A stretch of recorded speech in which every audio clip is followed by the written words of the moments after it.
It is Wednesday, my dudes, which means it is time for another First Thoughts and Initial Impressions Epic 7 video. This one will be on Requiem Roana, the newest Moonlight 5-star that was just shown earlier this morning. As with all of my First Thoughts and Initial Impressions videos, I will give you my 2 cents on what I think about the character. Do I think the character is good? How would I play them? What kind of artifacts? All of those things that you've come to expect from me. I am super excited to talk about this character for a number of reasons. But before we actually jump into that discussion, as always, we have to take a look at the S3 animation for the character. So, close your eyes. Let me hold you. That twilight glimmer. Is that the color of your passing? Did you come to see me? Good lord. I know I said in the last piece Corinne video that was my favorite S3 animation of the year. This one from Roana might seriously give it a run for its money, however. I think that this thing is absolutely gorgeous, and I love the way that it's actually composed. Such a well thought out and well put together S3. I am super in love with this animation. I think it is absolutely fantastic. Speaking of fantastic, in the English dub of Epic 7, Roana as well as Requiem Roana is voiced by one of the very best in the industry working today in Christina V. She's done so many things that it's honestly astonishing, almost unreal. She's an accomplished singer. She voices Ilanav in Epic 7, and she's pretty much going to be somebody in some show or some game that you've played. She's been in hundreds of things, and if I had to list them all, we'd be here forever. So just some of the quick highlights include Noelle Vermillion from BlazBlue, Bennett from Genshin Impact, Riven from League of Legends, Sailor Mars in the Sailor Moon franchise, Sakura Mato from the Fate franchise, and even Darkness from Konosuba. Hell, this woman is the English dub voice of Kizuna Ai when she is actually asked to do so. Again, I cannot sing Christina's praises enough. Definitely check out her songs and her work if you are not already a fan. I promise you, you will really, really enjoy the quality of her work. Moving on to Roana's stats, she is a Dark Mage of the Aquarius zodiac symbol, which means she shares a stat line with Basar as well as Archdemon Shadow. Taking a look at her stat line, she has 1,316 attack, 4,777 health, 108 speed, 715 defense, 15% critical hit chance, 150% critical hit damage, 3% dual attack chance, 18% starting effectiveness, and no starting effect resistance. Imprint release is attack percentage for the team, and imprint concentration is effectiveness.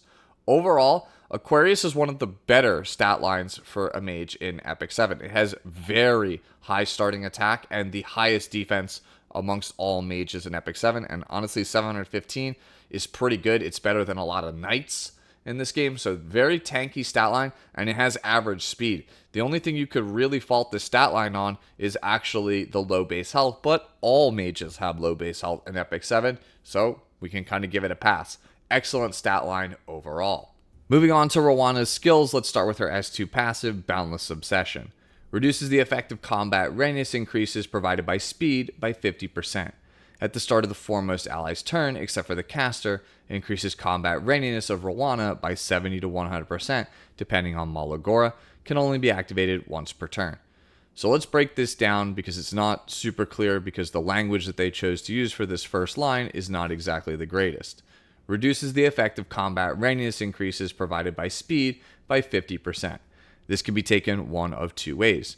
Number one, Roana has her speed cut in half. Number two, everyone has their speed cut in half. I'm going to assume it's the former as opposed to the latter because when we look at the example videos, all of the characters start at over 50% combat readiness, whereas Roana starts at 20 to 25%, which would mean that this only really affects her. Again, not exactly the greatest language used. That said, I do want to kind of thank or congratulate the dev team on this character just from this passive design. I love the fact that this is a character that we do not want to build speed on.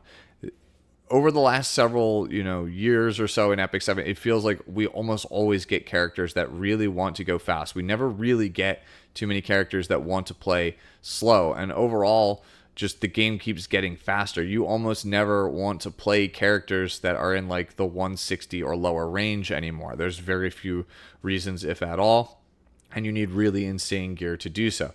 So having a character come out that just wants to be as slow as possible is a good thing. I really do enjoy the fact that that's the design. That said, the second half of the passive kind of gets around that a little bit, because Roana gets 100% combat readiness increase whenever the character in the front takes a turn. So you want to pair her with really fast characters. Think of it this way. This character wants to be basically base speed, if at all possible, and you want to build her on attack set in order to maximize the damage on the other moves in her kit, or build her on some other amalgamation, I should say, of two-piece sets, like, two-piece health, two-piece defense, and two-piece hit, in order to maximize the most amount of stats possible. This character is essentially just trying to build as many stats as they possibly can, whether that's health boots, defense percentage boots, attack percentage boots, whatever you want to go with. Those are the boots that we're building on this character. We're not building any speed, and we're trying to pair her with somebody who can take turns in a timely fashion or is just generally very fast. So characters like Conqueror Lilius, Lua, Faithless Litica, Closer Charles, these are all fast characters that have pretty good turn cycling and thus have amazing synergy with Boundless Obsession, because you will get multiple turns out of your Roana as a result. She's also fairly good with some of the standard characters that see use as well. Edward Elric and Alencia, for example, have 50% combat readiness increases on their S3s, so that is another way for us to double up and get 2 turns very quickly on Roana. So yeah, you want to be pairing her with somebody in the front who won't die super easily and can take turns pretty quickly, so therefore you can kind of double up on all of Roana's turns here. I want to say, though, that if any other character had Boundless Obsession as a passive, they would probably be degenerate. And honestly, this character might still actually be degenerate. When we talk about the other skills that are in the kit, just think of other heroes that you play in the game and think about how insane would they be if they got an extra turn every time someone, the fastest character on your team, got a turn, essentially. So every time Faithless Litica takes a turn, Roana gets a turn. So just imagine every time Faithless Litica takes a turn, someone like Last Rider Crow gets a turn. That is the picture that I'm trying to paint, and it will be fairly obvious when we talk about the skill 3, Eternal Lament. This move acquires 3 souls upon use and has a 4 to 5 turn cooldown depending on Malagora. Attacks all enemies with a horde of illusions, increasing cooldowns by 1 turn and decreasing combat readiness by 30%. Cannot trigger a critical hit and penetrates 100% of the target's defense. Increases damage dealt every time this skill is used and can stack up to 3 times. The second half of this move should sound pretty familiar. It's Last Rider Krau's mobile weapon Siegfried. Granted, this move is attack scaling as opposed to health and speed scaling like mobile weapon Siegfried. The first half of this ability is essentially the thing that makes everybody go insane when they think about the character Lua. Increasing cooldowns of all of your enemy skills by 1 turn is incredibly debilitating, and also you get a 30% combat readiness pushback. Now imagine, if you will, Last Rider Crow again having Boundless Obsession as a passive. You would pretty much forego all of the speed and just go as much bulk as possible, and then just spamming mobile weapon Siegfried every time you got a turn. The thing is, this doesn't have a 6 to 7 turn cooldown like mobile weapon Siegfried. It's a 4 turn cooldown on a class, Mage, that has ways to reduce cooldowns in the form of things like Thiccest Scepter. So essentially, if you have good RNG with Thiccest Scepter, then you could just spam this move pretty much every other turn. And that's pretty scary to think about because, again, it throws back cooldowns by 1 turn and also pushes back the enemy team by 30%. So yeah, Eternal Lament, we have to see the damage multipliers to see if it's viable as a damage skill, but I definitely think that there are some setups that you can make with this character that will allow her to essentially lock your opponent out of the game. Like if you have her with like, I don't know, Lua in the front and then maybe like Flan or auxiliary lots to keep pushing that foremost ally up. that's something that you could do. You can just kind of spam out moves.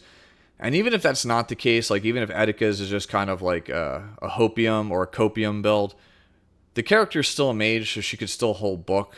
And that's obviously always going to have some value. But yeah, just from these first two skills we talked about alone, it's very clear that this character can just build whatever they want in terms of stats, excluding obviously speed and critical hit damage. You don't really want to build those stats, critical hit chance too. But you're free to go attack set. You can go 6 health set and just be as bulky as possible and just be an Eternal Lament spamming machine if that's what you're really trying to do.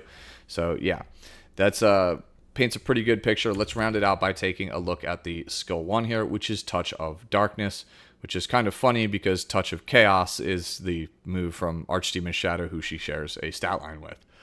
Attacks the enemy with magic with a 65 to 75% chance, depending on Malagora, to decrease defense for 1 turn. Cannot trigger a critical hit. Any successful attack deals additional damage proportional to the caster's attack. Soul Burn for 10 souls increases effect chance to 100% and decreases defense of the target for 2 turns as opposed to 1. So, regardless of the multipliers that are on this move has built-in Uberius' Tooth. And if you've ever played with Hua-Young pre-nerf, or if you've ever played with Seaside Bologna with Drink, then you already know how much damage a defense broken target takes from the follow-up damage from either Tooth or Drink. So even with not the best multipliers, Touch of Darkness against a defense broken target will put out some pretty good damage, like probably at least 7 or 8k on a target, which if you have no real damage built into her at all, that's still pretty impressive for what's essentially a supporter or a control character, right? A debuffer, if you will. So, yeah, again, that's pretty impressive. So, overall, this character is very unique, and I think that no one is really going to know the full extent of how strong this character actually is until we get our hands on her, because, again, nothing plays like Roana.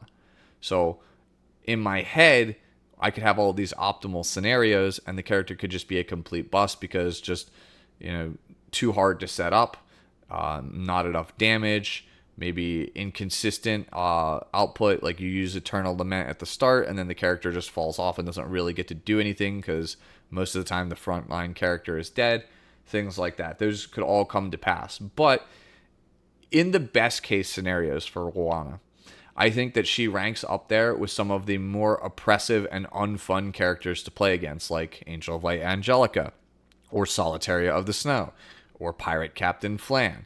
Because, again, you can use that Boundless Obsession passive paired with fast characters and other team setups to essentially just become an S3 spamming machine. And if it's on something like Abyssal Crown, you can just stun lock people. If you are on Etika's, like I said, you can just potentially get a bunch of these off. And if the damage scaling per use on Eternal Lament, by the way, is high, like Mobile Weapon Siegfried is, you're not really going to need to build a whole heck of a lot of damage on this thing. You can just focus entirely on bulk and some effectiveness and just call it at that. You can just essentially sit back, be as chunky as you want to be, never get removed from the board, and just if the other character that's in the front is hard to kill, doesn't necessarily have to be fast. Like it could be like Apocalypse Ravi, for example. If it's hard to kill, then you're going to be getting a lot of value out of Roana and a lot of S3s, and just let the cooldown pushback kind of sabotage turns, and the extra true damage that you get on the ramp up just win the game for you. So this character just seems good. I don't think that this character ever wants to play a fair game of Epic 7. I think that you want to just be spamming out as many turns as you possibly can on Roana so you can really leverage the true damage, the cooldown pushbacks, the CR pushbacks, things like that. I think if you're trying to do something like slow and standard with her, it could work, but it probably won't. Again, we will have to see. It's all a lot of speculation on this character because, again, no one plays the way that this character plays in Epic 7. I really want to stress that. So, should you pull for Roana? Obviously, you pull for waifu over meta. This character is incredibly good looking. I'm not going to deny that. Really good voiceover performance as well. So I'll be pulling for her for just that. And then also because this character is so unique compared to anything else that we've ever seen in the game. I think she will be very strong, but at the same time, I could see it not actually panning out. Like I could see that a lot of the setups in my head don't actually pan out, and therefore the character falls incredibly flat. So those are basically my thoughts on Requiem Roana. I would love to hear down in the comments below what you think of her. Do you love her? Do you hate her? How would you rate the character? Again, any and all thoughts, let me know down below, especially this one more than others because, again, she's so out there compared to everything else we've already seen. And honestly, I'm here for it. And I really hope that we get more characters that are crazy outside the box like this character is. As always, enjoy the rest of your day, the rest of your week, and I'll see you all in the next one. Later now.